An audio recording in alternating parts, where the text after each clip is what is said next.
제자도의 대가. 현대교회는 종종 값싼 은혜를 설교합니다. 예수를 믿기만 하면 모든 것이 해결된다는 식의 가벼운 복음입니다. 그러나 예수님은 결코 제자도를 싸구려로 팔지 않으셨습니다.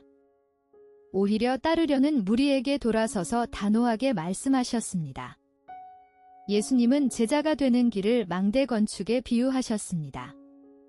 건축을 시작하기 전 반드시 재정을 계산해야 하듯 제자의 길도 기초부터 대가를 헤아려야 한다는 것입니다.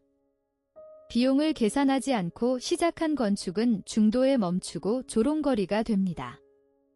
오늘 우리는 7자리를 따라 대가를 계산하라에서 끝까지 견디라까지 제자도의 대가를 함께 걸어갑니다.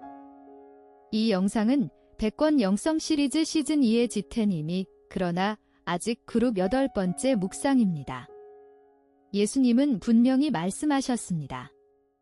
너희 중에 누가 망대를 세우고자 할진대 자기의 가진 것이 준공하기까지에 족할는지 먼저 앉아 그 비용을 계산하지 아니하겠느냐. 누가복음 14장 28절. 주목할 점은 우리의 신앙도 그러하다는 사실입니다. 값싼 제자도는 중도에 무너지지만 값을 치른 제자도는 끝까지 열매를 맺습니다. 오늘 우리는 7 묵상을 따라 함께 걷겠습니다. 대가를 계산하라, 자기를 부인하라, 자기 십자가를 지라, 나를 따르라, 모든 것을 버리라, 세상의 미움을 각오하라, 그리고 끝까지 견디라까지. 주님은 제자의 조건을 단호하게 제시하셨습니다. 예수님은 분명히 말씀하셨습니다. 이에 예수께서 제자들에게 이르시되 누구든지 나를 따라오려거든 자기를 부인하고 자기 십자가를 지고 나를 따를 것이니라. 마태복음 16장 24절. 주목할 점은 자기 부인이 자기 혐오가 아니라는 사실입니다. 자기 중심성을 내려놓고 그리스도를 삶의 중심에 모시는 것입니다. 사도 바울은 이것을 분명히 고백했습니다. 내가 그리스도와 함께 십자가에 못 박혔나니 그런즉 이제는 내가 사는 것이 아니요 오직 내 안에 그리스도께서 사시는 것이라. 갈라디아서 2장 20절. 대가를 계산한 제자는 쉽게 흔들리지 않습니다. 어려움이 와도 놀라지 않으며 시련이 닥쳐도 낙심하지 않습니다. 이미 값을 치를 준비가 되어 있기 때문입니다. 예수님은 또 분명히 약속하셨습니다. 수고하고 무거운 짐 진 자들아 다 내게로 오라 내가 너희를 쉬게 하리라. 마태복음 11장 28절. 두 제자도의 갈림길이 우리 앞에 놓여 있습니다. 값싼 결단의 자리는 감정의 열기로 따라 나섭니다. 비용을 계산하지 않고 시작합니다. 어려움이 오면 곧 흔들립니다. 시련 앞에서 뒤돌아섭니다. 이 자리의 끝에는 미완성된 망대의 조롱이 있습니다. 계산된 헌신의 자리는 다릅니다. 먼저 앉아 비용을 헤아립니다. 값을 치를 준비가 되어 있습니다. 어려움이 와도 놀라지 않습니다. 끝까지 열매를 맺습니다. 누가복음 14장에서 예수님은 더욱 강렬한 표현을 쓰셨습니다. 부모와 처자, 형제와 자매, 심지어 자기 목숨까지 미워하지 않으면 제자가 될 수 없다 하셨습니다. 이는 가족을 증오하라는 뜻이 아니라 주님을 사랑하는 사랑에 비하면 다른 모든 사랑이 미움처럼 보일 만큼 우선순위가 분명해야 한다는 말씀입니다. 사도 바울은 또 분명히 고백했습니다. 내게 능력 주시는 자 안에서 내가 모든 것을 할 수 있느니라. 빌립보서 4장 13절. 대가는 크지만 그 대가를 지불하게 하시는 분도 주님이십니다. 우리 마음에는 왕좌가 있습니다. 그 자리에 앉은 자가 우리의 삶을 통치합니다. 거듭나기 전 그 왕좌에는 나라는 군주가 앉아 있었습니다. 내 욕망, 내 계획, 내 명예, 내 안전이 나라의 법이었습니다. 예수를 믿는다는 것은 단순히 그분을 왕좌 옆 자문관으로 초빙하는 일이 아닙니다. 왕좌에서 내가 내려오고 그 자리에 주님을 모시는 일입니다. 사도 바울은 이 비밀을 정확히 꿰뚫어 분명히 고백했습니다. 내가 그리스도와 함께 십자가에 못 박혔나니 그런즉 이제는 내가 사는 것이 아니요 오직 내 안에 그리스도께서 사시는 것이라. 갈라디아서 2장 20절. 주목할 점은 자기 부인이 자기 학대가 아니라는 사실입니다. 하나님이 지으신 참된 자아를 발견하기 위해 거짓 자아를 내려놓는 일입니다. 예수님은 또 역설적으로 분명히 말씀하셨습니다. 누구든지 제 목숨을 구원하고자 하면 잃을 것이요 누구든지 나와 복음을 위하여 자기 목숨을 잃으면 구원하리라. 마가복음 8장 35절. 예수님은 제자도를 시작하려는 무리에게 먼저 멈추어 서라고 말씀하셨습니다. 감정의 열기로 따라 나서기 전에 끝까지 갈 수 있는지를 헤아려 보라는 것입니다. 십자가는 오늘날 목걸이의 장식이 되었지만 1세기 팔레스타인에서 십자가를 진다는 것은 사형장으로 끌려가는 죄수의 마지막 행렬을 의미했습니다. 돌아올 수 없는 길, 모든 권리를 포기한 자의 길입니다. 그런데 주님은 이 무거운 단어 앞에 날마다라는 부사를 붙이셨습니다. 예수님은 분명히 말씀하셨습니다. 또 무리에게 이르시되 아무든지 나를 따라오려거든 자기를 부인하고 날마다 제 십자가를 지고 나를 따를 것이니라. 누가복음 9장 23절. 주목할 점은 한 번의 결단으로 끝나는 죽음이 아니라 매일 아침 새롭게 자아의 왕좌에서 내려와야 하는 죽음이라는 사실입니다. 사도 바울은 이 진리를 자신의 고백으로 옮겼습니다. 내가 날마다 죽노라. 고린도전서 15장 31절. 그가 위대한 사도가 된 것은 한 번 다메섹에서 회심했기 때문이 아니라 매일 그 회심을 갱신했기 때문입니다. 십자가의 세 결을 봅시다. 첫째, 건축가의 계산입니다. 예수님은 분명히 말씀하셨습니다. 너희 중에 누가 망대를 세우고자 할진대 자기의 가진 것이 준공하기까지의 족할는지 먼저 앉아 그 비용을 계산하지 아니하겠느냐. 누가복음 14장 28절. 감정의 열기로 따라 나서기 전에 끝까지 갈 수 있는지를 헤아리라는 것입니다. 둘째, 매일의 갱신입니다. 사도 바울은 분명히 고백했습니다. 내가 날마다 죽노라. 고린도전서 15장 31절. 그가 위대한 사도가 된 것은 한 번 다메섹에서 회심했기 때문이 아니라 매일 그 회심을 갱신했기 때문입니다. 셋째, 잃어야 찾는 역설입니다. 예수님은 분명히 약속하셨습니다. 누구든지 제 목숨을 구원하고자 하면 잃을 것이요 누구든지 나를 위하여 제 목숨을 잃으면 찾으리라. 마태복음 16장 25절. 십자가의 무게를 진 자만이 부활의 능력을 압니다. 자기를 부인한 자만이 참된 자기를 발견합니다. 갈릴리 호숫가의 아침은 고요했습니다. 시몬과 안드레가 그물을 던지고 있을 때 한 분이 그들 곁에 서셨습니다. 그분의 말씀은 길지 않았습니다. 단 한마디였습니다. 나를 따라오라. 그들은 곧 그물을 버려두고 예수를 따랐습니다. 이 장면 앞에서 우리는 묵상하게 됩니다. 제자도란 무엇입니까? 그것은 교리의 체계도 종교적 관념도 아닙니다. 제자도는 한 인격을 따라 걷는 구체적인 걸음입니다.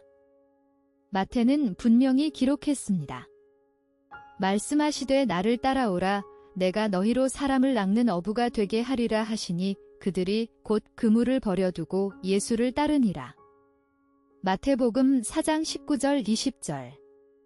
주목할 점은 많은 이들이 제자도를 머리로 이해하려 한다는 사실입니다. 책을 읽고 강의를 듣고 개념을 정리합니다. 그러나 예수께서 부르신 것은 학생이 아니라 따르는 자였습니다.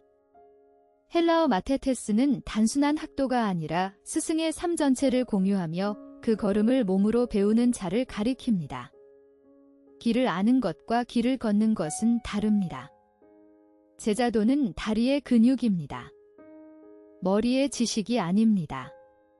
예수님은 결코 나의 가르침을 믿으라고 먼저 말씀하지 않으셨습니다. 그분은 나를 따라오라고 부르셨습니다. 그분 자신이 길이시기 때문입니다.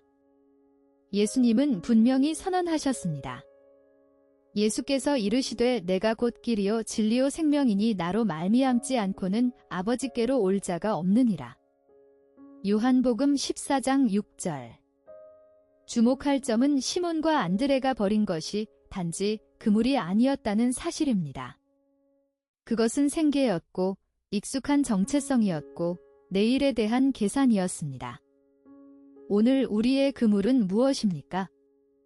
붙잡고 놓지 못하는 계획, 무너질까 두려운 체면, 하나님보다 앞서는 계산일 수 있습니다. 부름은 언제나 구체적입니다. 그리고 응답 또한 구체적이어야 합니다. 따르겠습니다라는 말은 아름답지만 오늘 내려놓는 한 가지가 없다면 그것은 아직 따름이 아닙니다. 사도 바울은 또 분명히 고백했습니다. 내게 능력 주시는 자 안에서 내가 모든 것을 할 수 있느니라. 빌립보서 4장 13절. 이 말씀은 성공의 약속이 아니라 따름의 약속입니다. 한 부자 청년이 예수께 달려와 무릎을 꿇었습니다. 영생을 얻는 길을 묻는 그의 열심은 진지했고 율법을 어려서부터 지켜온 그의 삶은 정결했습니다. 마가는 그 순간을 분명히 기록했습니다. 예수께서 그를 보시고 사랑하사 이르시되 내게 아직도 한 가지 부족한 것이 있으니 가서 내게 있는 것을 다 팔아 가난한 자들에게 주라 그리하면 하늘에서 보화가 내게 있으리라 그리고 와서 나를 따르라. 마가복음 10장 21절. 그러나 청년은 재물이 많았기에 슬픈 기색으로 돌아갔습니다. 주목할 점은 그의 문제가 율법이 아니라 내려놓지 못한 한 가지였다는 사실입니다. 주님은 그에게 재물을 증오하라 하지 않으셨습니다. 다만 그것을 손에서 놓고 당신을 따르라 하셨습니다. 그 한 가지가 우리를 멈추게 합니다. 어떤 사람에게는 돈이요, 어떤 사람에게는 명예이며, 어떤 사람에게는 안정된 미래, 혹은 인정받고 싶은 욕구입니다. 베드로가 보소서 우리가 모든 것을 버리고 주를 따랐나이다라고 고백할 수 있었던 까닭은 그물과 배를 붙들지 않았기 때문입니다. 사도 바울은 그리스도를 얻기 위해 자신의 혈통, 학식, 지위를 배설물로 여긴다고 분명히 고백했습니다. 또한 모든 것을 해로 여김은 내 주 그리스도 예수를 아는 지식이 가장 고상함 때문이라 내가 그를 위하여 모든 것을 잃어버리고 배설물로 여김은 그리스도를 얻고자 함이라. 빌립보서 3장 8절. 주목할 점은 버림이 상실이 아니라는 사실입니다. 그것은 더 큰 것을 받기 위한 손내밀미입니다. 움켜쥔 주먹에는 하늘의 보화가 담기지 못합니다. 내려놓을 때 비로소 내게 능력 주시는 자 안에서 내가 모든 것을 할 수 있느니라는 고백이 삶 속에서 살아납니다. 예수께서 부르신 곳은 십자가 앞입니다. 그러나 십자가 너머에는 언제나 빈 무덤의 아침이 있습니다. 오늘 당신의 손에 여전히 꼭 쥐고 있는 것은 무엇입니까? 가족의 기대인가, 쌓아 올린 경력인가, 미래의 안전인가, 혹은 오랜 상처와 원망인가. 주께서 그것을 내게 맡기고 나를 따르라 말씀하실 때 청년처럼 슬퍼하며 돌아설 것입니까? 베드로처럼 그물을 버릴 것입니까? 예수님은 제자들을 파송하시면서 장밋빛 환상을 심어주지 않으셨습니다. 오히려 세상의 미움이라는 차가운 현실을 먼저 일러주셨습니다. 제자도는 환영받는 길이 아니라 오해받고 거절당하는 길입니다. 예수님은 분명히 말씀하셨습니다. 세상이 너희를 미워하면 너희보다 먼저 나를 미워한 줄을 알라. 너희가 세상에 속하였으면 세상이 자기의 것을 사랑할 것이나 너희는 세상에 속한 자가 아니요 도리어 내가 너희를 세상에서 택하였기 때문에 세상이 너희를 미워하느니라. 요한복음 15장 18절 19절. 주목할 점은 미움의 이유가 도덕적 결함이 아니라 소속의 차이라는 사실입니다. 제자는 세상과 다른 나라의 시민이기에 세상은 본능적으로 이질감을 느낍니다. 사도 바울은 분명히 선언했습니다. 무릇 그리스도 예수 안에서 경건하게 살고자 하는 자는 박해를 받으리라. 디모데후서 3장 12절. 박해는 예외적 사건이 아니라 경건의 그림자입니다.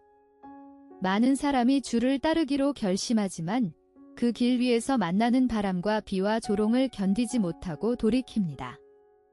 그러나 진정한 제자는 대가를 지불하고 끝까지 주를 따르는 자입니다. 시작한 자가 아니라 끝까지 견딘 자가 면류관을 받습니다. 예수님은 분명히 약속하셨습니다. 그러나 끝까지 견디는 자는 구원을 얻으리라. 마태복음 24장 13절. 사도 바울은 자신의 생애를 돌아보며 분명히 고백했습니다. 나는 선한 싸움을 싸우고 나의 달려갈 길을 마치고 믿음을 지켰으니. 디모데후서 4장 7절. 그의 고백에는 세 가지가 있습니다. 싸웠고, 달렸고, 지켰습니다. 이사야 선지자는 지친 제자들을 향해 분명히 약속했습니다. 오직 여호와를 앙망하는 자는 새 힘을 얻으리니 독수리가 날개치며 올라감 같을 것이요 다른 박질하여도 곤비하지 아니하겠고 걸어가도 피곤하지 아니하리로다. 이사야 40장 31절. 주목할 점은 제자도의 견딤이 이를 앙무는 인내가 아니라 주님을 앙망하는 신뢰라는 사실입니다. 이 책이 한 가지 묻고자 했던 것은 분명합니다. 내 신앙이 비용을 계산한 헌신이었는가? 아니면 감정의 열기로 시작된 값싼 결단이었는가? 대가를 계산하라, 자기를 부인하라, 자기 십자가를 지라, 나를 따르라, 모든 것을 버리라, 세상의 미움을 각오하라, 그리고 끝까지 견디라. 일곱 묵상을 따라 우리가 함께 걸어온 길은 결국 한자리로 우리를 데려갑니다. 그러나 끝까지 견디는 자는 구원을 얻으리라. 마태복음 24장 13절. 시작은 은혜로 하지만 완주는 충성으로 합니다. 그리고 그 충성의 끝에서 우리는 비로소 주님의 얼굴을 배울 것입니다. 이로써 지태님이 그러나 아직의 8번째 묵상이 마무리됩니다. 다음 묵상에서는 새 하늘과 새 땅을 따라 시즌2의 마지막 자리를 함께 걷겠습니다.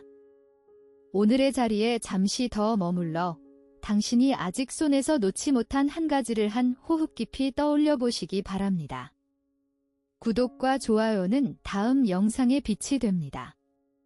우주나 Q3 채널에서 다시 만나요.